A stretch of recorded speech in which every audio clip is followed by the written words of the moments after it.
میں نے غور سے زری گل کو دیکھا. کہیں یہ غلطہ بھی تو تم نے جان بوجھ کر نہیں کیا؟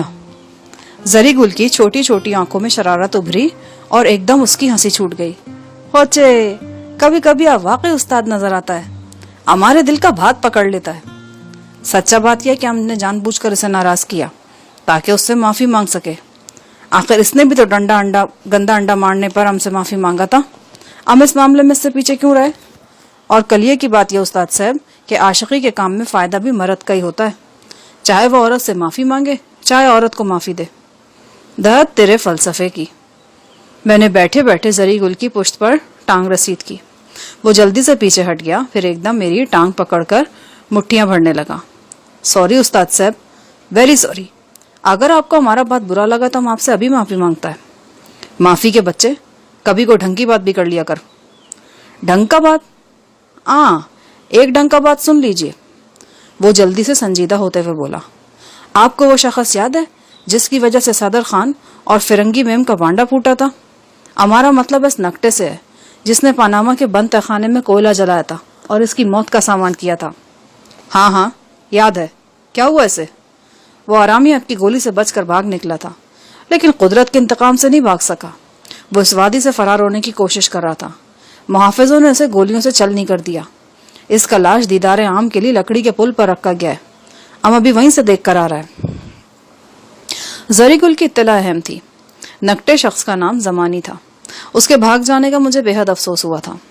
زمانی نے صدر خان اور کیرولین کے اعلی کار کا کردار ادا کیا تھا. زمانی سزا یافتہ تھا، لیکن ایک پجاری سے رشتہ داری کی وجہ سے وہ عبادت گاہ میں بطور خادم بھرتی ہو گیا تھا. پاناما چونکہ عبادت گاہ میں پناہ گزیر تھا، لہٰذا زمانی جیسے شخص کے لیے آسان تھا کہ وہ پاناما کے خلاف کوئی کارروائی کر سکے. صدر خان نے زمانی سے رابطہ کیا تھا اور بھاری معاوضہ دے کر اسے پاناما کے قتل کی سازش میں شریک کر لیا تھا. واردات کی رات زمانی نے چپکے سے کوئلہ دہکا کر پاناما کے کمرے میں رکھ دیے تھے اور دروازے کو باہر سے بند کر دیا تھا. پاناما کے ساتھ 2 خادمائیں بھی موجود تھیں. وہ تینوں سو رہے تھے. بند کمرے میں گیس بھر جانے کے بعد وہ تینوں متاثر ہوئے. خادمائیں تو بے ہوش ہو گئی، لیکن پاناما میں سکت باقی تھی. وہ ڈگمگاتا ہوا اٹھا اور دروازہ کھولنے کی کوشش کی. دروازے تک پہنچنے سے پہلے ہی وہ تیورا کر سلگتے کوئلوں کی انگیٹھی پر گر گیا. بعد ازاں زمانی نے کمرے کا دروازہ باہر سے کھول دیا اور بھاگم بھاگ سرنگ میں پہنچا تاکہ سازش کے بڑے کردار صدر خان کو اپنی کامیابی کی اطلاع دے سکے. صدر خان میری تحویل میں تھا، لہٰذا زمانی بھی قابو میں آ گیا. اس المیے کا ایک المناک پہلو یہ تھا کہ دونوں نوخیز خادمائیں بھی پاناما کے ساتھ ہی ہلاک ہو گئی تھیں. یعنی اب گرفتار شدہ صدر خان پر ایک نہیں 3 افراد کے قتل کا مقدمہ چلنا تھا. بہت سی دوسری باتوں کی طرح یہ بات بھی اب صاف ہو گئی تھی کہ عبادت گاہ میں میری اور صفدر کی گرفتاری کے بعد کیرولین نے ہمیں چھڑانے کی فوری کوشش کیوں نہیں کی تھی. وہ یہ کوشش کیوں کرتی؟ اس کے اور ہمارے درمیان وہی رشتہ تھا جو مجرم اور پولیس والے کے درمیان ہوتا ہے. صدر خان اور کیرولین کے بارے میں اب تمام صورتحال واضح ہو چکی تھی. صدر خان مقامی تھا، لیکن کسی طرح پڑھ لکھ گیا تھا. اس میں مردانہ کشش بھی موجود تھی. کیرولین اس کی طرف مائل ہو گئی اور دھیرے دھیرے دونوں کے تعلقات گہرے ہوتے چلے گئے. پاناما کا کوئی بھائی یا بیٹا موجود نہیں تھا، لہٰذا اگر پاناما کو کچھ ہو جاتا تو مقامی قانون کے مطابق کیرولین کو اس وادی کی فرما روا کی حیثیت حاصل ہو سکتی تھی. صدر خان اور کیرولین نے مل کر منصوبہ بنایا اور پاناما کو راستے سے ہٹانے کا فیصلہ کر لیا. بظاہر پاناما اور کیرولین میں بے حد محبت تھی. کیرولین ہر وقت اپنے شوہر کی سلامتی کے بارے میں فکر مند رہتی تھی. کوئی تصور بھی نہیں کر سکتا تھا کہ در حقیقت وہی اپنے شوہر کی جان کے در پہ ہو رہی ہے. زری گل مجھے زمانی کے انجام سے آگاہ کر کے چلا گیا. میں وہی کمرے میں بیٹھا رہا اور حالات کے بھور میں چکراتا رہا. بظاہر ہمارا ان برفزاروں میں آنے کا مقصد پورا ہو چکا تھا. ہم نے فلپائن کے گمشدہ کوپیماؤں کو ڈھونڈ لیا تھا اور ان میں ہمارا گوہر مقصود جون چاول بھی شامل تھا. ہمارے بس میں ہوتا تو اب ہم ایک پل بھی اس وادی میں نہ رکتے، لیکن یہ ہمارے بس میں نہیں تھا. در حقیقت اس وادی سے نکلنا ہی سب سے مشکل کام تھا. مجھے قدموں کی ہارٹ سنائی دی اور وادی کا نیا سردار سدرت لمبے ڈگ بھرتا اندر آ گیا. اس کے ساتھ کوئی اور بھی تھا. اسے دیکھ کر میں بری طرح چونک گیا. وہ پاناما اور کیرولین کی بچی سانچا زرغونا تھی. باپ اسے سانچا کہا کرتا تھا جبکہ باقی سب زرغونا کہتے تھے. اس کے رخساروں پر تماچوں کے نشان تھے اور لباس خستہ حال تھا. یوں لگتا تھا جیسے وہ کچھ دیر پہلے زاروں قطار روتی رہی ہے. اب وہ بن ماں باپ کی بچی تھی. اس کی حالت دیکھ کر مجھے افسوس ہوا. میں نے اسے پیار کیا اور پاس بٹھایا. کیا ہوا ایسے؟ میں نے سدرت سے پوچھا.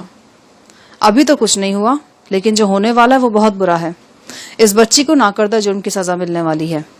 کیا مطلب؟ جاتروں کے پجاریوں کا خیال ہے کہ یہ کیرولین کی جائز بچی نہیں ہے. چونکہ کیرولین کے تعلقات صدر خان سے تھے، لہٰذا اس بچی کی ولدیت بھی مشکوک ہو چکی ہے. یہاں کے قانون کے مطابق ناجائز بچے کو سخت ناپاک اور نجس خیال کیا جاتا ہے. ایسے بچوں کے لیے وادی میں کوئی جگہ نہیں ہوتی. انہیں بے رحمی سے موت کے گھاٹ اتار دیا جاتا ہے. میں سناٹے میں رہ گیا اور سدرت کی بات سننے لگا. میں نے تحیر آمیز لہجے میں پوچھا، کیا اس بچی کو بھی؟ وہ بولا، یہ دو طرح کی صورتحال ہوتی ہے. ایک صورتحال یہ کہ بچے کے ناجائز ہونے کے بارے میں شک ہو، دوسری یہ کہ بچہ ناجائز ثابت ہو جائے. اگر وہ ناجائز ثابت ہو جائے تو پھر اسے قتل کر دیا جاتا ہے.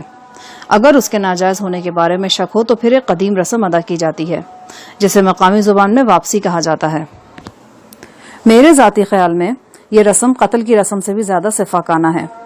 یہ رسم اس وقت ادا کی جاتی ہے جب مشکوک بچے یا بچی کی عمر 4 سال سے زائد ہو. اگر عمر کم ہو تو پھر اس وقت تک انتظار کیا جاتا ہے جب عمر 4 سال ہو جائے. رسم کے مطابق بچے کی آنکھوں پر پٹی باندھی جاتی ہے اور اس کے ہاتھ پشت پر کس دیے جاتے ہیں. بستی سے قریباً 3 میل کے فاصلے پر دشوار گھاٹیوں میں نرپال دیوتا کا ایک مجسمہ ہے. ہمارے لوگوں کا یہ عقیدہ ہے کہ وہ مجسمہ انسانی ہاتھوں نے نہیں بنایا بلکہ ہزاروں سال صرف کر کے ہواؤں اور بارشوں نے تراشا ہے. لوگ وہاں منتیں ماننے بھی جاتے ہیں. خاص طور سے بے اولاد لوگ اس مجسمے کے آگے ماتھا ٹیکتے ہیں. بدنصیب بچے کو رات کے وقت اس مجسمے کے قریب چھوڑ دیا جاتا ہے. اگر وہ بچہ صبح تک بستی میں یا بستی کی حدود میں واپس پہنچ جائے تو یہ تصور کیا جاتا ہے کہ نرپال دیوتا نے اس کی بے گناہی اور پاکیزگی کا ثبوت فراہم کر دیا ہے اور اسے وادی میں زندہ رہنے کا حق دے دیا جاتا ہے. لیکن ایسا شاذ و نادر ہی ہوتا ہے. بچہ دشوار گھاٹیوں میں گر کر ہلاک ہو جاتا ہے یا شدید زخمی ہو جاتا ہے. دونوں صورتوں میں موت اس کا مقدر ہوتی ہے. لعنت ہے تمہارے عقیدے اور تمہاری رسموں پر. میرے منہ سے بے اختیار نکلا. سدرت نے میرے تبصرے کا برا نہ بنایا، بس خاموش بیٹھا رہا. میں نے اندازہ لگایا تھا کہ پاناما کی طرح سدرت بھی مذہبی پنڈتوں کی زیر اثر ہے اور ان سے اختلاف رکھنے کے باوجود ان کے مشوروں کو رد نہیں کر سکتا. دوسرے معنوں میں اس وادی کے اصل حکمران وہی کمگو پجاری تھے جو جاتروں کے نیم گرم تہخانوں میں بیٹھے مناجات پڑھتے رہتے تھے یا پھر خوش خوراکی کا مظاہرہ کرتے تھے اور نشاور مشروب کی بلوری پیالوں سے چسکیاں لیتے تھے. میں نے سدرت سے کہا، اگر تم اس وادی کے حکمران ہو کر اس بچی کے لیے کچھ نہیں کر سکتے تو پھر کیا فائدہ تمہارے حکمران ہونے کا؟ جو کر سکتا ہوں وہ کر تو رہا ہوں. بچی کو جاتروں سے نکال کر یہاں لے آیا ہوں اور تمہارے حوالے کر رہا ہوں. میرے حوالے؟ وہ کیوں؟ میں چاہتا ہوں شاہجہان کہ تم اس کے لیے کچھ کرو، اسے اس کے المناک انجام سے بچاؤ. میں سمجھتا ہوں کہ یہ تمہارے پاس مجھ سے کہیں زیادہ محفوظ ہے. تم نے پہلے بھی اس کی جان بچائی تھی، اب اسے پھر تمہاری ضرورت ہے. لیکن کچھ نہیں. اگر کچھ اور نہیں تو کم از کم 5-6 روز کے لیے اسے اپنے پاس رکھ لو، پھر میں اس کے لیے کوئی بہتر انتظام کر لوں گا. مجھے کوئی اعتراض نہیں ہے، لیکن مجھے ایک بات بتا دو، اگر اس کی حفاظت کرتے ہوئے مجھے کوئی بندہ پھڑکانا پڑا تو پھر؟ بندہ پھڑکانے کی میں حمایت نہیں کروں گا. میں پہلے بھی تمہیں بتا چکا ہوں کہ یہاں قاتل کو پکڑنے کے لیے پوری وادی کی مشینری حرکت میں آ جاتی ہے. لیکن مجھے تمہارے خصوصی اہلکار کی حیثیت بھی تو حاصل ہے. بے شک اس پٹی کی وجہ سے تمہیں رعایتیں حاصل ہو سکتی ہیں، مگر بہتر یہی ہے کہ تم کسی ایسے امتحان میں نہ پڑو. سدرت بہت جلدی میں تھا. مجھے کچھ ضروری ہدایات دے کر وہ اسی تیزی سے باہر نکل گیا جس تیزی سے آیا تھا. بچی کو دیکھ کر میرا دل بھر آیا. ماں باپ کی موت کے ساتھ ہی اس کی ساری شوخی و شرارت بھی رخصت ہو چکی تھی. وہ کسی غریب مسکین کی طرح خاموش بیٹھی تھی. وہ آنسو جو اس نے کچھ دیر پہلے بہائے تھے اس کے گلابی رخساروں پر سفید لکیروں کی طرح چمک رہے تھے. میں نے اسے بے اختیار گود میں اٹھا لیا اور اس کا منہ سر چومنے لگا. اسی دوران میں زری گل بھی آ گیا. بچی کو دیکھ کر وہ بھی حیران ہوا. میں نے اسے مختصر الفاظ میں بچی کی موجودگی کے بارے میں بتایا. بچی کی ماں انگریزی بولتی تھی اور اس نے بچی کو بھی اپنی مادری زبان سکھائی تھی. اس دور دراز غیر مہذب وادی میں اس بچی کو شستہ انگریزی بولتے سن کر عجیب سا لگتا تھا. وہ بالکل گمسم تھی. میری سخت کوشش کے باوجود اس نے صرف 1-2 لفظ ہی بولے. میں نے اسے بسکٹ دیے اور زری گل اس کے لیے ہنٹر بیف لینے قہوہ خانے کی طرف چلا گیا. زری گل کے باہر نکلتے ہی مجھے قدموں کی چاپ سنائی دی. مجھے ہرگز توقع نہیں تھی کہ قدموں کی یہ چاپ کسی ہنگامے کا پیش خیمہ ہوگی. سدرت کو یہاں سے گئے ہوئے بمشکل آدھا گھنٹہ ہوا تھا. اس نے دور دراز کے اندیشوں کا اظہار تو کیا تھا لیکن کسی فوری خطرے کے متعلق کوئی اشارہ نہیں دیا تھا۔ قدموں کی چاپ کچھ غیر مانوس سی تھی۔ میں نے دروازہ کھولنے سے پہلے بچی کو ایک قد آدم الماری کے پیچھے چھپا دیا اور اسے کہا کہ وہ خاموش کھڑی رہے۔ وہ کمسن ہونے کے باوجود خاصی سمجھدار تھی۔ میرا اشارہ سمجھ گئی۔ میں نے دروازہ کھولا۔ سامنے جاتروں کے زرد ٹوپیوں والے خادم کھڑے تھے۔ ان کے ساتھ موٹی توند اور فربا گردن والا ایک پجاری بھی تھا۔ مجھ سے اجازت لیے بغیر دونوں خادم اور پجاری اندر گھس آئے۔ وہ تفتیشی نظروں سے کمرے کا جائزہ لے رہے تھے۔ میرے کمرے کے اندر ایک دروازہ کھلتا تھا۔ یہ اس دوسرے کمرے کا دروازہ تھا جہاں زری گل سوتا تھا۔ واکی ٹاکی اور 7mm ہم نے اسی کمرے میں چھپا رکھی تھی۔ دونوں خادم اس کمرے میں بھی گئے اور اچھی طرح جائزہ لے کر واپس آ گئے۔ ایک خادم نے مترجم کے فرائض ادا کرتے ہوئے پشتو میں مجھ سے پوچھا، یہاں کوئی آیا تھا؟ سردار سدرت آئے تھے۔ ان کے علاوہ؟ میرا دوست زری گل۔ اس کے علاوہ؟ اور کوئی نہیں۔ مترجم تفتیشی نظروں سے میری طرف دیکھ رہا تھا۔ میں دل ہی دل میں دعا کر رہا تھا کہ الماری کے پیچھے موجود زرغونہ کوئی آہٹ پیدا نہ کر دے۔ چند لمحے تذبذب میں رہنے کے بعد فربا اندام پجاری اور خادم بیرونی دروازے کی طرف بڑھ گئے۔ وہ واپس جا رہے تھے۔ شوم قسمت اسی وقت زری گل بھی دندناتا ہوا واپس آ گیا۔ وہ بچی کو بہلانے کے لیے ہنٹر بیف کے علاوہ ایک چھوٹا سا کھلونا بھی لے آیا تھا۔ یہ کسی بکرے کے گلے سے اترے ہوئے گھنگرو تھے جنہیں کاٹ کر دو چھوٹی چھوٹی پازیبوں کی شکل دے دی گئی تھی۔ اس قسم کی پازیبیں اکثر یہاں بچیوں کے پیروں میں نظر آتی تھی۔ زری گل یہ پازیب اپنی انگلی میں جھلاتا ہوا اندر داخل ہوا۔ اس کے علاوہ اس کے ہاتھ میں بسکٹ اور چاکلیٹ بھی تھے۔ زری گل کو دیکھ کر جاتروں کے آدمی ایک بار پھر ٹھٹک گئے۔ مترجم نے غور سے پازیبوں کا جائزہ لیا، پھر زری گل سے پوچھا، یہ کیا ہے؟ زری گل نے پشتو کا جواب پشتو میں دیا اور بتایا کہ یہ گھنگرو ہیں۔ کس کے لیے لائے ہو؟ مترجم نے پوچھا۔ زری گل نے سوالیہ نظروں سے میری طرف دیکھا۔ اس کا یہ انداز شک میں مبتلا کر دینے والا تھا۔ اسی دوران دوسرا خادم ایک بار پھر کمرے کا جائزہ لینے چلا گیا۔ اس مرتبہ اس کا دھیان قد آدم الماری کی طرف بھی چلا گیا۔ وہ الماری کی طرف بڑھا اور میری انگلیوں کی پوروں میں سنسناہٹ جاگ اٹھی۔ جاتروں کے ملازمین اکثر اسلحہ لے کر نہیں چلتے تھے، لیکن اس وقت الماری کی طرف بڑھنے والے خادم کے کندھے پر 222 رائفل نظر آ رہی تھی۔ پاناما کی بے آسرا بچی اس رائفل کی زد پر تھی۔ میں تیزی سے آگے بڑھا۔ اس سے پہلے کہ خادم الماری کے عقب میں جھانکتا، رائفل اس کے کندھے سے اتر چکی تھی۔ وہ تڑپ کر میری طرف بڑھا۔ زری گل کی دھواں دھار ٹکر اس کی عین ناک پر پڑی اور وہ ڈکراتا ہوا پیچھے کی طرف الٹ گیا۔ دوسرے خادم نے جھپٹ کر رائفل پر ہاتھ ڈالنا چاہا۔ میں نے رائفل بچائی اور ٹانگ اس کے سینے پر رسید کی۔ وہ پرشور آواز کے ساتھ الماری سے ٹکرایا۔ الماری کے پیچھے سے زرغونہ چیختی ہوئی نکلی۔ فربا اندام پجاری نے سب کچھ بھول بھال کر زرغونہ کو دبوچنا چاہا۔ اس کی حالت اس پتنگ باز کی سی تھی جو یہ بھول کر کہ قدموں کے نیچے چھت ختم ہو چکی ہے، پتنگ پکڑنے کی کوشش کرتا ہے۔ میں نے رائفل کی نال پجاری کی گردن میں گھسیڑ دی اور اسے دھکیل کر دیوار کے ساتھ لگا دیا۔ خبردار، جان سے مار دوں گا۔ مترجم جو ایک بار پھر حملہ آور ہونے کا ارادہ کر رہا تھا، میری آواز سن کر جہاں کا تہاں کھڑا رہ گیا۔ پجاری کی توند دھوکنے کی طرح پھول پہ چک رہی تھی اور آنکھیں حلقوں سے باہر ابلی پڑ رہی تھیں۔ زرغونہ نے یہ منظر دیکھ کر ایک اور چیخ مارنا چاہی، تاہم زری گل نے عقل مندی کا مظاہرہ کیا اور اس کا منہ ہاتھ سے ڈھانپ لیا۔ اس دھینگا مشتی کے دوران میں روپاش دیوتا کا ایک چوبی مجسمہ طاق سے لڑک کر فرش پر آ گرا تھا اور پجاری کے قدموں میں پڑا تھا۔ یعنی بجائے اس کے کہ پجاری دیوتا کے قدموں میں ہوتا، دیوتا پجاری کے قدموں میں تھا۔ لیکن پجاری کو احساس تک نہیں تھا۔ احساس ہوتا بھی کیسے؟ اسے اپنی جان کے لالے پڑے تھے۔ وہ مجسمے کو اپنے پاؤں میں لڑکتے دیکھ رہا تھا، مگر دیکھتے ہوئے بھی نہیں دیکھ رہا تھا۔ میں نے جھک کر مجسمہ اٹھایا اور تپائی پر رکھ دیا۔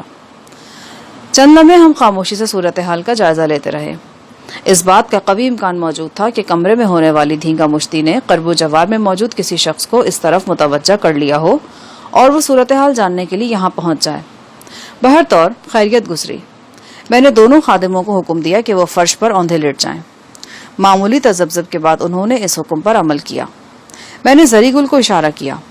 اس نے بڑی پھرتی سے دونوں کے ہاتھ پشت پر باندھ دیے اور ان کا منہ کھول کر اس میں کپڑا بھی گھسیڑ دیا تاکہ وہ شور نہ مچا سکیں۔ اسی کارروائی کے دوران زرغونہ سہمی ہوئی ایک طرف کھڑی رہی۔ ایک ہچکی سی بار بار اس کے ننھے سے سینے کو دہلا دیتی تھی، پھر بھی عمر کے مقابلے میں اس کی ذہانت قابل داد تھی۔ وہ سمجھ گئی تھی کہ اگر روئے گی تو اس کے ساتھ ساتھ ہم سب کو بھی نقصان پہنچے گا۔ جو ہی زریگل نے اپنا کام مکمل کیا، میں نے رائفل کی نال پجاری کے جسم سے جدا کی اور اس کی پلپلی گردن اپنے بازو کے شکنجے میں لے لی۔ دباؤ کے سبب اس کی آنکھیں حلقوں سے ابل پڑیں۔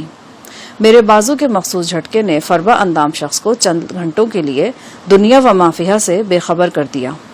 اس کی گردن میرے شکنجے میں تھی اور نچلا جسم توری کی طرح لٹکنے لگا تھا۔ زریگل نے اس کے صفا چٹ سر پر ایک چپت لگائی۔ یوں سو گئے ہمارے پیار میں تم، اب ہوش میں آنا مشکل ہے۔ میں نے کہا، ہمارے یہاں سے نکلنا بھی مشکل ہے، بچی ہمارے ساتھ ہے، ہم اسے چھپائیں گے کیسے؟ ام بچی کو بستر میں لپیٹ کر کندھے پر ڈال لیتا ہے، دیکھنے والا یہی سمجھے گا کہ بستر لے کر جا رہا ہے۔ اتنے بھولے نہیں ہیں یہاں کے لوگ، اور پھر تمہاری شکل تو ویسے بھی مشکوک ہے، کبھی کبھی تو بالکل بردہ فروش رکھنے لگتے ہو۔ استاد صاحب، یہ بڑا نازک وقت ہے، ورنہ ہم شاگرد ہونے کے باوجود آپ کو ایک اچھا سا جواب دیتا۔ بہرحال اب آپ بتائیے کہ بچی کو کیسے لے کے جانا ہے؟ میں نے کلائی کی گھڑی کی طرف دیکھتے ہوئے کہا، کیوں نہ تھوڑا سا انتظار کر لیں، شام ہونے والی ہے، ابھی اندھیرا پھیل جائے گا، روشنی تو آس پاس ہی ہے، باقی سرنگ میں دہانے تک تاریکی ہو جائے گی۔ ہاں یہ بھی ٹھیک ہے، میں نے کہا، تو چلو تم بھی دہانے کا جائزہ لے کر آؤ، بلکہ ٹھہرو، میں خود ہی جاتا ہوں، تم یہاں بالکل چوکس رہنا۔ زریگل نے اپنا مٹکے سا سر اس بات میں ہلایا۔ میں باہر نکلا اور قریباً 1 فرلانگ سرنگ طے کر کے باہر آ گیا۔ سورج کی روشنی بلند و بالا چوٹیوں کے پیچھے اوجھل ہو چکی تھی۔ وادی کی طویل سرد رات شروع ہونے والی تھی۔ پوٹلیوں والے درختوں تلے 2 چھکڑے اور ایک گھوڑا گاڑی موجود تھی۔ میں نے گھوڑا گاڑی والے کو اپنے بازو کی مہر شدہ چمڑے کی پٹی دکھائی اور اسے بتایا کہ مجھے اس کی گاڑی کی ضرورت ہے۔ وہ بلا چوچرا راضی ہو گیا۔ قانون کے راستے میں آنے کا یہاں کوئی سوچ بھی نہیں سکتا تھا۔ میں گاڑی کو 20-30 گز سرنگ کے اندر لے گیا اور تاریکی میں روک دیا۔ اس کے بعد میں واپس اپنے کمرے میں آ گیا۔ یہاں منظر جوں کا تو تھا۔ دونوں خادم اپنے بندے ہاتھوں کے ساتھ بے حس و حرکت پڑے تھے۔ جس خادم کی ناک پر زریگل کی ٹکر لگی تھی اس کے نتنوں سے خون رس رہا تھا۔ پجاری یا جاتری گوشت کے ایک بڑے لوتھڑے کی طرح کمرے کے عین درمیان میں نظر آ رہا تھا۔ وادی کے تمام پجاریوں کی طرح وہ بھی کلین شیف تھا اور اس کا سر منڈا ہوا تھا جو لالٹن کی روشنی میں دمک رہا تھا۔ زریگل 222 رائفل تھامے پجاری کے قریب یوں کھڑا تھا جیسے اس نے جنگلی بھینسا مارا ہو اور اس کے قریب کھڑا ہو کر تصویر اتروانا چاہتا ہو۔ زرغونہ سہمی ہوئی بستر پہ بیٹھی تھی۔ میرے ذہن میں یہ واضح نہیں تھا کہ اس کمرے سے نکل کر گھوڑا گاڑی پر سوار ہو کر ہمیں کہاں جانا ہے۔ بس میں زرغونہ کو جلد از جلد یہاں سے نکال کر لے جانا چاہتا تھا۔ جاتروں کے خود سر پنڈتوں کو زرغونہ درکار تھی۔ وہ اپنے جاہلانہ عقیدے کے مطابق اسے کسی کڑے امتحان سے دوچار کرنا چاہتے تھے اور انہیں یہ شک ہو چکا تھا کہ زرغونہ میرے پاس آئی ہے۔ جو ہی شام گہری ہوئی اور تخت کی حدود سے آگے سرنگ میں تاریکی کا بسیرا ہوا تو میں اور زریگل زرغونہ کو لے کر اپنی قیام گاہ سے نکل آئے۔ میں نے 222 رائفل کو انلوڈ کر کے پجاری کے قریب پھینک دیا تھا۔ زریگل ساتھ والے کمرے سے واکی ٹاکی اور 7mm رائفل اٹھا لایا تھا۔ یہ دونوں اشیاء ہم نے بڑے سلیقے سے اپنے لباس میں چھپا لی۔ اندھیرا ہوتے ہی تخت یعنی سردار کی رہائش گاہ کے ارد گرد روشنیاں جل اٹھی تھیں۔ لالٹینیں، گیس لیمپس، شمعدان، کئی طرح کی روشنیاں تھیں۔ قمار خانے میں ابھی رونق کا آغاز نہیں ہوا تھا لیکن قہوے خانے میں لوگ موجود تھے اور ہلہ گلا کر رہے تھے۔ ہم نے سرنگ کا روشن علاقہ تیز قدموں سے پار کیا اور پھر تاریکی میں آ گئے۔ تاریکی میں آ کر مکمل سکون اور تحفظ کا احساس ہوا۔ ابھی گھوڑا گاڑی نے اپنی جگہ سے حرکت نہیں کی تھی کہ عقب سے شور و غل کی آوازیں آنے لگیں۔ کوئی چیخ چیخ کر مدد کے لیے پکار رہا تھا۔ یہ آواز پوری سرنگ میں گونجتی اور پھیلتی ہوئی محسوس ہو رہی تھی۔ یقینی طور پر یہ ان خادموں میں سے ایک کی آواز تھی جنہیں ہم کمرے میں باندھ کر آئے تھے۔ وہ کسی طرح اپنے ہاتھ کھولنے میں کامیاب ہو گیا تھا اور اب باہر نکل کر گلا پھاڑ رہا تھا۔ وہ ہم سے کافی فاصلے پہ تھا لیکن سرنگ کی بناوٹ ایسی تھی کہ آواز بآسانی ہم تک پہنچ رہی تھی۔ زریگل نے میرے کچھ کہنے سے پہلے ہی گھوڑے کی باگیں سنبھالی اور خالص فلمی انداز میں چابک گھما کر ٹک ٹک کی آواز نکالی۔ گھوڑا تیزی سے آگے بڑھا۔ سرنگ تاریک تھی لیکن دہانا روشن نظر آ رہا تھا۔ شاید اس کی وجہ یہ تھی کہ آسمان پر کچھ روشنی ابھی باقی تھی۔ گھوڑا تیزی سے روشن دہانے کی طرف بڑھ رہا تھا۔ یہی وقت تھا جب ہمیں اپنے عقب میں بھاگتے قدموں اور چیخو پکار کی آوازیں آئیں۔ گھوڑا گاڑی نے 20-30 گز کا فاصلہ پلک جھپکتے میں طے کیا اور سرنگ سے باہر آ گئی۔ کدھر جانا ہے؟ زریگل نے جوش سے بھرے لہجے میں پوچھا۔ جدھر کو تمہاری ناک ہے، بس ناک کی سیدھ میں چلو۔ سیدھ؟ آپ دیکھیے ہم چلتا چلا جائے گا۔ اس نے ایک بار پھر ماہرانہ انداز میں چابک گھمایا۔ عقب سے ابھرنے والی آوازوں سے اندازہ ہو رہا تھا کہ 1 یا 2 گھوڑا گاڑیاں ہمارے پیچھے روانہ ہو گئی ہیں۔ گھوڑا گاڑیوں کے علاوہ سرنگ کے دہانے پر سواری کے گھوڑے بھی موجود تھے۔ اگر کوئی شخص گھوڑا سنبھال لیتا تو وہ برق رفتاری سے ہم تک پہنچ سکتا تھا۔ میں نے رائفل کا سیفٹی لاک ہٹایا، میگزین چیک کیا اور اسے استعمال کرنے کے لیے بالکل تیار ہو گیا۔ اچانک زری گل کی چیخ نکلتے نکلتے رہ گئی۔ گھوڑا گاڑی کی اگلی نشست کے نیچے سے کوئی برآمد ہوا تھا اور زری گل کے پہلو میں بیٹھ گیا تھا۔ زری گل کی طرح میں نے بھی آنکھیں پھاڑ کر دیکھا۔ وہ ایک لڑکی تھی، دبلا پتلا جسم، لمبے بال اور کتابی چہرہ۔ لڑکی کے حلیے میں سب سے زیادہ حیران کن چیز اس کا لباس تھا۔ وہ وہی لباس پہنے ہوئے تھی جو مشہور فلم 1 ملین ایئرز BC میں ہیروئن راکیل ویلچ نے پہنا تھا۔ کپڑے کے 2 ٹکڑے تھے جنہوں نے اسے مکمل اریانی سے بچا رکھا تھا۔ ایسی سردی میں ایسی درویشی، بڑے دل گردے کی بات تھی۔ وہ ٹوٹی پھوٹی انگریزی میں چیخی، اس راستے پر، یہ راستہ محفوظ ہے۔ زری گل پر تو جیسے سکتہ سا طاری ہو گیا تھا۔ وہ سن کر بھی کچھ نہیں سن رہا تھا۔ گھوڑا گاڑی ناک کی سیدھ میں بھاگی جا رہی تھی۔ لڑکی نے از خود گھوڑے کی باگوں کو کھینچا اور راستہ بدل لیا۔ یہ راستہ ناہموار تھا۔ گاڑی بے طرح اچھلی اور الٹتے الٹتے بچی۔ زری گل ڈگمگا کر پہلے لڑکی کی گود میں گرا، پھر وہاں سے پائیدان پر آ رہا۔ میں نے بھی خود کو بڑی مشکل سے سنبھالا۔ رائفل میرے ہاتھ سے چھوٹتے چھوٹتے بچی تھی۔ طوفانی ہچکولوں کے سبب زرغونہ کے سر میں بھی چوٹ لگی تھی اور اس کی چیخ نکل گئی تھی۔ وہ نشستوں کے درمیان بیٹھی تھی اور وہیں بیٹھے بیٹھے میری ٹانگوں سے چپک گئی تھی۔ یہ ایک نشیبی راستہ تھا اور اس کے دونوں کناروں کو خضرا جھاڑیوں نے ڈھانپ رکھا تھا۔ مجھے یوں لگ رہا تھا جیسے گاڑی 5-10 سیکنڈ تک اس بھیانک راستے پر مزید دوڑتی رہی تو درجنوں ٹکڑوں میں تقسیم ہو جائے گی۔ یہ کیا کر رہی ہو؟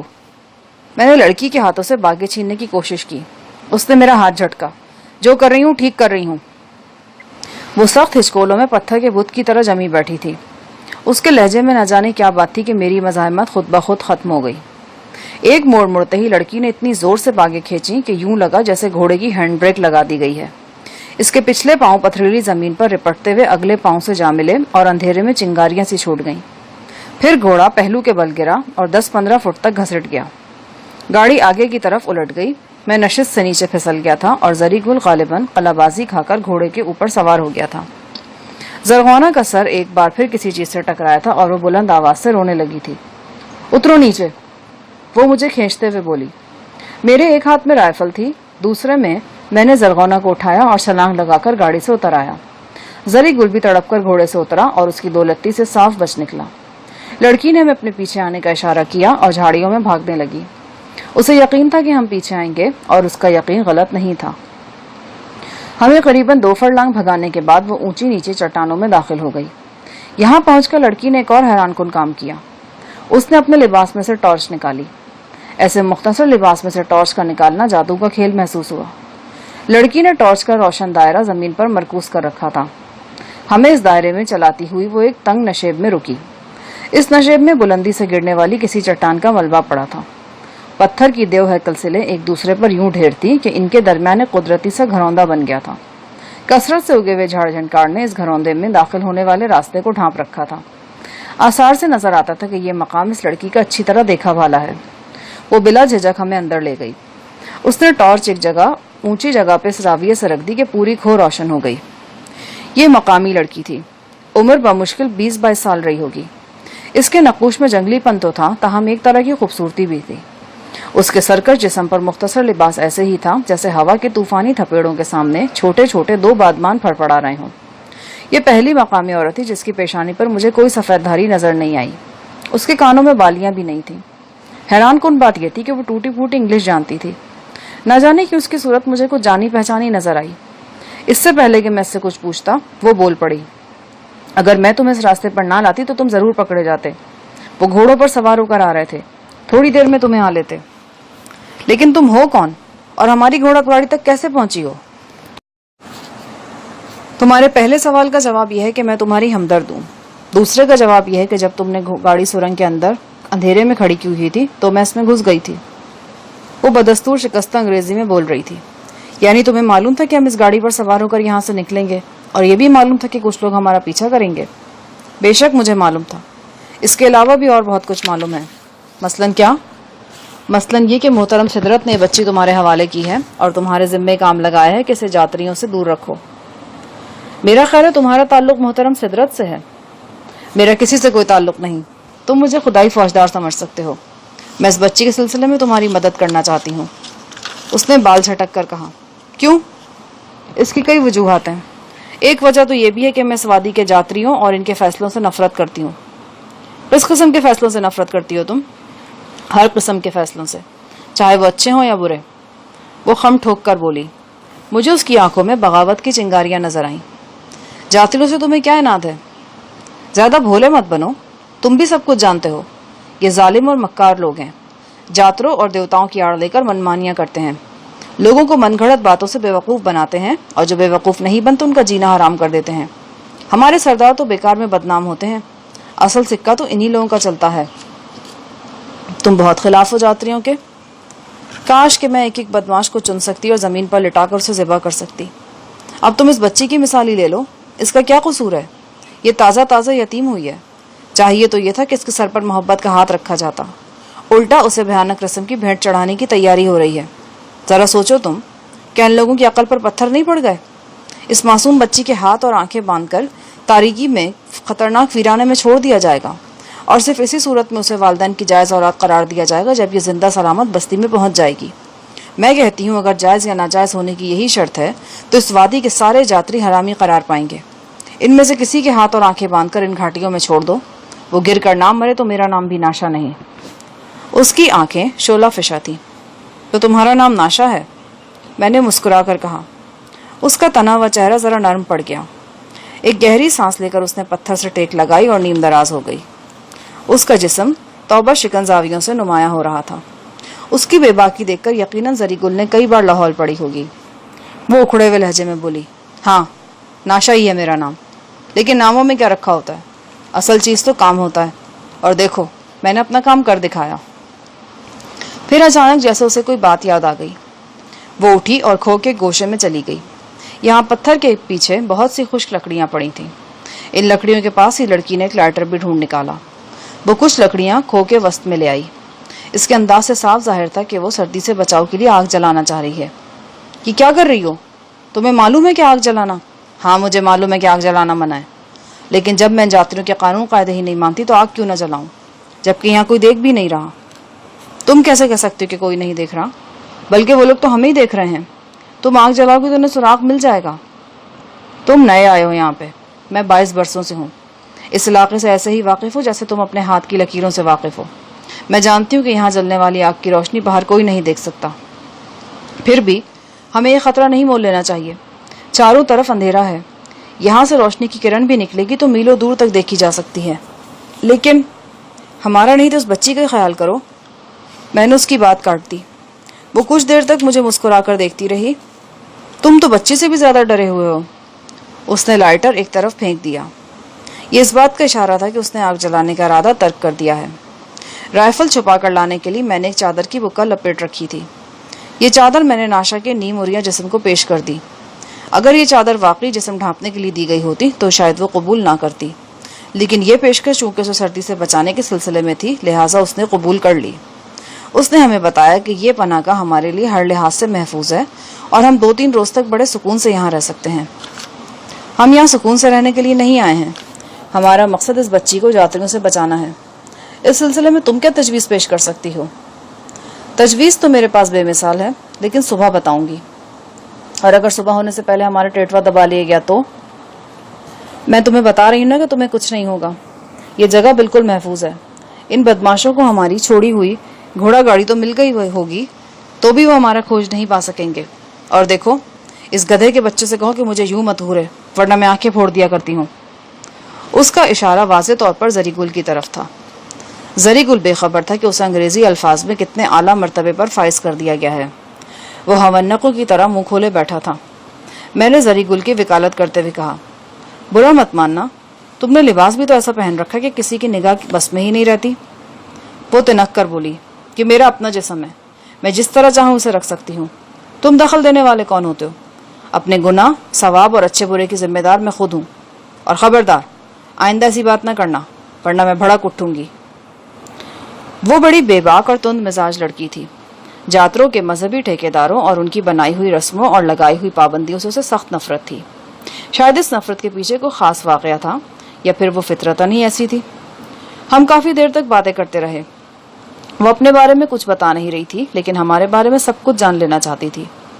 یہ کھو حیران کن طور پر ہوا کی کاٹ اور سردی کی شدت سے محفوظ تھی. رات گئے ہم اپنے اپنے گرم لبادوں میں لپٹ کر سونے کی کوشش کرنے لگے. زرغونہ کو سردی سے بچانے کے لیے میں نے اپنی گود میں لے رکھا تھا. وہ میری باہوں میں چھپ کر سو گئی تھی. 7mm رائفل کا ایک حصہ بھی میری گود میں تھا. لڑکی بظاہر تو قابل اعتماد اور ہمدرد نظر آتی تھی لیکن اتنی جلدی اس پر مکمل بھروسہ نہیں کیا جا سکتا تھا. رات کے آخری پہر کسی وقت مجھے نیند آ گئی. دوبارہ آنکھ کھلی تو تاریکی اجالے میں بدل رہی تھی.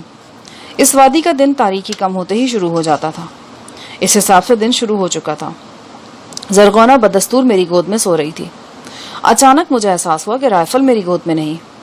میں نے ٹھٹک کر دیکھا. سامنے ناشا نظر آئی. اس کی پنڈلیاں اریاں تھیں. بالائی جسم کو چادر نے ڈھانپ رکھا تھا. رائفل اس کے ہاتھ میں تھی. مجھے اس کی آنکھیں شعلہ بار سی نظر آئیں. وہ بالکل بدلی ہوئی لڑکی نظر آ رہی تھی. ایسی لڑکی جو وقت پڑنے پر مرنے اور مار دینے کا حوصلہ رکھتی ہے. اس نے کرخت لہجے میں کہا, بچی میرے حوالے کر دو. کیوں؟ تمہارے کیوں کا جواب گولی بھی ہو سکتی ہے. چھوڑو بچی کو. اس نے رائفل میری طرف سیدھی کر لی. ننھی زرغونہ ہڑبڑا کر اٹھ بیٹھی تھی. ناشا نے رائفل کی نال میرے سر سے لگائی اور کمال پھرتی سے زرغونہ کو کھینچ کر مجھ سے دور لے گئی. آوازیں سن کر زری گل بھی جاگ گیا تھا اور حیرت سے یہ تماشا دیکھ رہا تھا. تم یہ کیوں کر رہی ہو؟ تم اس قابل نہیں ہو کہ اس بچی کی حفاظت کر سکو. وہ تڑپ کر بولی. کیوں؟ مجھ میں تمہیں ایسی کیا بات نظر آئی ہے؟ تم میں خوبی کیا ہے سوائے اس کے کہ تم مرد ہو؟ زرغونہ نے خوفزدہ ہو کر منہ بسورنا شروع کر دیا. ناشا ایک ہاتھ سے اس کا گال سہلانے لگی اور محبت بھرے انداز سے پچکارنے لگی. رائفل کا دستہ اس کی بغل میں تھا اور انگلی ٹریگر پر. وہ پلک جھپکتے میں ہم دونوں پر گولیوں کی بوچھاڑ کر سکتی تھی. میں نے غور سے اسے دیکھا. وہ بے حد چست اور تند و تیز لڑکی نظر آتی تھی. اس کا سر ننگا تھا تاہم پاؤں میں بڑے زبردست قسم کے ٹریکنگ شوز نظر آ رہے تھے. یہ کوتیا کیا بھونک رہی ہے؟ زری گل نے پوچھا. میں نے زری گل کے مترجم کے فرائض ادا کرتے ہوئے ناشا سے کہا, میرا ساتھی پوچھ رہا ہے کہ محترمہ ہم سے بچی کیوں چھین رہی ہیں. پھر اسے بتاؤ کہ کیوں چھین رہی ہوں. مجھے تو خود نہیں معلوم. وہ براہ راست میری آنکھوں میں دیکھ رہی تھی. بلا کی چمک اور تراری تھی. وہ بولی, تم مرد اندر سے بالکل کھوکھلے ہوتے ہو, بودے اور نکمے. تم لوگ اپنے دماغ سے نہیں, اپنی مونچھوں, اپنے بازو کے پٹھوں اور چوڑے جکڑے جسم سے سوچتے ہو. یہی سبب ہے کہ تمہاری سوچ اکثر غلط ہوتی ہے اور تم بے موت مارے جاتے ہو. میں یہ بات بغیر تجربے کے نہیں کر رہی. تمہارے جیسے بد دماغ مردوں کو میں نے ان گنت دفعہ ناکو چنے چبوائے ہیں. اس کے لہجے میں بے پناہ اعتماد تھا. ایک لمحے کا توقف کر کے وہ بولی, یوں حیرت سے کیا دیکھ رہے ہو؟ میں غلط نہیں کہہ رہی. کسی کو نیچا دکھانے کے لیے جسمانی طاقت ضروری نہیں ہوتی, نہ ہی مونچھیں ضروری ہوتی ہیں, نہ بازوؤں کے پٹھے, نہ چوڑی چھاتی اور نہ پہلوانوں جیسا جسم. طاقت جسم میں نہیں, یہاں ہوتی ہے. اس نے اپنی شہادت کی انگلی اپنی کن پٹی کی طرف رکھتے ہوئے کہا, لگتا ہے تم مردوں کے بہت خلاف ہو. سب مردوں کے نہیں, صرف تم جیسے مردوں کے جو خود کو بم چیز سمجھتے ہیں. ایسے مردوں کو نیچے دکھا کر مجھے بہت لطف آتا ہے. لیکن میں نے کب خود کو بم چیز کہا ہے؟ کہا تو نہیں, لیکن تم خود کو سمجھتے یہی ہو. تمہارا کارنامہ صرف یہ ہے کہ تم نے الٹی ہوئی گھوڑا گاڑی میں سے محترم پانامہ اور اس بچی کو نکالا تھا. تمہاری جگہ اس وادی کا کوئی بھی شخص ہوتا تو یہی کرتا. میں خود بھی ہوتی تو یہی کرتی. لیکن اس کے بعد تم نے چالاکی اور چاپلوسی سے محترم پانامہ کا قرب حاصل کیا اور محترم کو باور کروایا کہ اس وادی میں تم سا دلیر اور قابل شخص کوئی ہے ہی نہیں. محترم پانامہ کی بدقسمتی کہ وہ تمہاری باتوں میں آئے اور انہوں نے تمہیں اپنے خصوصی کارندے کی حیثیت دے دی. لیکن اس جوڑ توڑ میں تمہارا کوئی قصور نہیں. تم مرد ہوتے ہی ایسے ہو, مطلبی, خود غرض اور ہر وقت فائدے کے متلاشی. کسی کو 10 پال کا فائدہ پہنچائیں تو اس سے 100 پال کا فائدہ حاصل کرنے کے لیے بےتاب ہو جاتے ہیں. میں پوچھتی ہوں, اگر تم اس لائق نہیں تھے تو تم نے یہ دعویٰ کیوں کیا کہ ان خطرات کا کھوج لگاؤ گے جو محترم پانامہ کو لاحق ہیں, اور کیوں ان کی حفاظت کی ذمہ داری قبول کی تھی؟ میں نے کسی کی حفاظت کی ذمہ داری قبول نہیں کی تھی. میں نے صرف یہ کہا تھا کہ میں پانامہ کو درپیش خطرات کا کھوج لگانے کی کوشش کروں گا, اور میرا خیال ہے کہ مجھے اپنے مقصد میں کامیابی ہوئی. لعنت ہے اس کامیابی پر. کھوج اس وقت لگا جب محترم پانامہ جان سے ہاتھ دھو چکے تھے. اگر کامیابی اسے کہتے ہیں تو پھر ذلت آمیز ناکامی کیا ہوتی ہے؟ کیا اس میں بھی تمہارا کوئی قصور نہیں؟ تم مرد ہوتے ہی ایسے دروغگو ہو۔ تمہارے خیال میں کچھ نہیں۔ تمہارے جیسے لوگ کبھی یہ بات تسلیم نہیں کرتے کہ وہ ناکام ہوئے ہیں۔ اپنی چرب زبانی کے ذریعے وہ بڑی ڈٹائی سے اپنی ہر شکست کو فتح میں بدلنے کی کوشش کرتے ہیں، اور بجائے اس کے کہ اپنی گزشتہ ذلتوں سے سبق حاصل کریں، سینہ تان کر نئی ذلتوں کا سامان کرنے لگتے ہیں۔ نئی ذلتوں کا سامان؟ میں کچھ سمجھا نہیں۔ یہ ذلت نہیں تو اور کیا ہے؟ پاناما کے بعد اب تم اس معصوم بچے کی حفاظت کی ذمہ داری لے رہے ہو۔ کیا اس کی بھی جان لینے کا ارادہ ہے؟ تمہیں شرم آنی چاہیے اپنے آپ پر۔ خبردار! اچانک وہ زور سے چیخے۔ زری گل جو اپنی جگہ سے حرکت کرنے کا سوچ رہا تھا ٹھٹک کر رک گیا۔ ناشا نے اپنی جگہ کھڑے کھڑے ٹانگ چلائی۔ اس کے جاگرز نے فٹ بال کی طرح ایک پتھر کو ٹھوکر لگائی۔ انڈے سے ذرا بڑا یہ پتھر اڑتا ہوا زری گل کی پنڈلی پر لگا اور وہ کرہا کر تکلیف سے دوہرا ہو گیا۔ تم جیسے کیچوے میرا کچھ نہیں بگاڑ سکتے۔ پاؤں تلے مسل دیتی ہوں تم جیسوں کو میں۔ خبردار جو کچھ چالاکی دکھانے کی کوشش کی تو۔ زرغونہ کا ایک بازو ناشا کی گرفت میں تھا اور دوسرے ہاتھ رائفل پر بے حد مضبوطی سے جمے ہوئے تھے۔ وہ 2 قدم پیچھے ہٹ گئی اور کڑک کر بولی، تم دونوں دیوار کی طرف منہ کر کے کھڑے ہو جاؤ۔ چلو جلدی کرو ورنہ ابھی کوئی تماشا ہو جائے گا یہاں۔ زری گل کھا جانے والی نظروں سے ناشا کی طرف دیکھ رہا تھا، تاہم یہ بات اسے اچھی طرح معلوم تھی کہ لڑکی گولی چلانے میں تاخیر نہیں کرے گی۔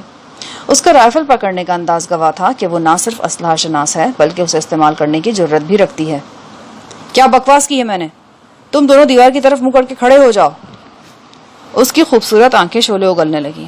میں نے زری گل سے کہا، اٹھ جا پیارے اور گھوم جا دیوار کی طرف، ورنہ یہ ہنٹر والی تیرا میرا قصہ پاک کر دے گی۔ کیا کہہ رہی ہے یہ؟ زری گل نے تنک کر پوچھا۔ کہہ نہیں رہی، فرما رہی ہے، اور اس کا فرمایا ہوا پتھر پر لکیر ہے۔ چل میرا بچہ گھوم جا دیوار کی طرف۔ زری گل پیچ و تاب کھا کر کھڑا ہو گیا۔ ایک عورت کو پیٹ دکھانا اسے بہت گرا گزر رہا تھا۔ مجھے لگا کہیں وہ جوش ایمانی میں ہلا ہی نہ بول دے۔ میں نے اسے آنکھ ماری۔ اس کا مطلب یہی تھا کہ وہ اپنا کھوپڑا ٹھنڈا رکھے اور دیوار کی طرف گھوم جائے۔ ہاتھ اٹھا کر اوپر سر پہ رکھو۔ میں نے ہاتھ سر پہ رکھ لیے۔ زری گل نے بھی تقلید کی۔ پیچھے مڑ کر دیکھا تو گولی آئے گی۔ پھر ایک دم خاموشی چھا گئی۔ ہم کچی گولیاں نہیں کھیلے تھے کہ یوں ہی کھڑے رہتے۔ میں جانتا تھا کہ ناشا باہر نکل چکی ہے اور اب بڑی تیزی سے غائب ہونے کی کوشش کرے گی۔ میں اور زری گل ایک ساتھ مڑے۔ کھو خالی تھی۔ ہم نے کھو کے وسط دھانے تک کا 20-25 فٹ کا فاصلہ بھاگ کر طے کیا۔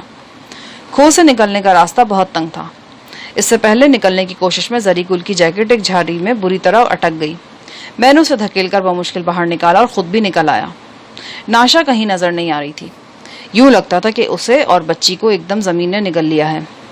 ہم نشیب میں تھے، لہٰذا آس پاس کا علاقہ دور تک نظر نہیں آتا تھا۔ جھاڑیوں اور خضرا درختوں نے بھی نظر کا راستہ مسدود کر رکھا تھا۔ ہم خشک جھاڑیوں سے گزر کر ذرا بلندی پر آ گئے۔ چاروں طرف نگاہ گھمائی مگر کوئی کھوج نہیں ملا۔ ہم 4-5 منٹ ادھر ادھر گھومتے رہے۔ ایک زری گل کی آواز نے مجھے چونکا دیا۔ ادھر ہیں استاد صاحب، یہ دیکھیں، یہ وہ حرامی لڑکی۔ وہ بڑے غور سے سامنے دیکھ رہا تھا۔ کہاں ہے؟ یہ دیکھیں، اس حرامی کے جوتے کا نشان۔ زری گل نے اپنے سامنے برف کی پتلی تہہ کی طرف اشارہ کیا۔ یہ نرم برف تھی جو 1-2 روز پہلے ان پہاڑوں پر گری تھی۔ برف پر جوگر نما جوتے کے نشانات واضح نظر آ رہے تھے۔ یقیناً یہ نشانات ابھی تھوڑی دیر پہلے ثبت ہوئے تھے۔ میں اور زری گل ان نشانات کے ساتھ ساتھ چل دیے۔ ہم اپنے ارد گرد سے بھی پوری طرح باخبر تھے۔ اگر وہ آفت زادی کہیں آس پاس جھاڑیوں میں چھپی تھی تو ہمارے لیے سخت خطرہ ثابت ہو سکتی تھی۔ میرے لباس میں چھرا موجود تھا، وہ میں نے نکال کر ہاتھ میں لے لیا۔ دن اب پوری طرح نکل آیا تھا۔ اونچی نیچی پہاڑیوں پر دور تک اجالا پھیلا تھا۔ برف پر ناشا کے قدموں کے نشانات ہماری رہنمائی کر رہے تھے۔ قریباً 2 فرلنگ آگے جا کر ان نشانات کے ساتھ کچھ اور نشانات بھی شامل ہو گئے۔ یہ زرغونہ کے پاؤں کے ننھے ننھے نشانات تھے۔ یہاں تک ناشا زرغونہ کو اٹھا کر لائی تھی، یہاں کر اس نے بچی کو نیچے اتار دیا تھا۔ تھوڑا آگے جا کر برف کی پتلی تہہ ناپید ہو گئی۔ سنگلاخ پتھروں پر قدموں کے نشانات معدوم ہو گئے۔ یہاں چاروں طرف اونچی نیچی چٹانیں بکھری تھیں۔ ایک لڑکی تو کیا، یہاں درجنوں افراد روپوش ہو سکتے تھے۔ میں اور زری گل ایک دوسرے کا منہ دیکھنے لگے۔ زری گل دانت کچکچا رہا تھا۔ ناشا نے اسے جو پتھر اڑکا کر مارا تھا اس نے زری گل کی پنڈلی پر گومڑ سا بنا دیا تھا۔ اس کے علاوہ ہاتھ اٹھا کر دیوار کی طرف منہ کرنے کا خیال بھی زری گل کے لیے سہانے روح بنا ہوا تھا۔ اور سب سے بڑی بات یہ تھی کہ وہ چنڈال ہم سے بچی چھین کر لے گئی تھی اور ہم اپنے حال پر شرمسار رہ گئے تھے۔ لیکن یہ سارے بدلے تو تب چکائے جا سکتے تھے جب وہ لڑکی دستیاب ہو جاتی، مگر یہاں تو اس کا نشان تک دکھائی نہیں دے رہا تھا۔ کیوں زری گل، کسی فلم میں یہ سچویشن دیکھی ہے تم نے؟ چھوڑے جی سچویشن کو، یہ خانہ خراب لڑکی تو ہمارا ناک کاٹ کے لے گئی۔ ہمارا اتنا بیزتی پشاور میں ہوا ہوتا تو ہم لازمن دریا اٹک میں کود کر مر جاتا۔ میں نے زری گل کو دلاسا دیا اور ہم محتاط قدموں سے اونچی نیچی چٹانوں میں گھومنے لگے۔ یہاں جھاڑ جھنکار کثرت سے تھا، خشک درختوں کے درمیان کہیں کہیں سبزہ بھی نظر آ رہا تھا۔ کچھ آگے جا کر مجھے فاصلے سے ملی جلی آوازیں آئیں۔ ہوا کے دوش پر کبھی یہ آوازیں واضح اور کبھی مدھم ہو جاتی تھیں۔ میں غور سے سننے لگا۔ قریباً نصف فرلانگ کی دوری پر کچھ افراد موجود تھے۔ ہم نے اپنا محتاط انداز برقرار رکھا اور دھیرے دھیرے ان آوازوں کی سمت بڑھنے لگے۔ یہ عین ممکن تھا کہ ہم جن لوگوں کی طرف جا رہے ہیں وہی ہماری تلاش میں ہوں، اور جو ہی ہم ان کے پاس پہنچے دھر لیے جائیں۔ لیکن تجسس ہمیشہ انسانی اندیشوں کی شدتوں کو کم کر دیتا ہے۔ ہم بھی خطرہ محسوس کرنے کے باوجود آگے بڑھ رہے تھے۔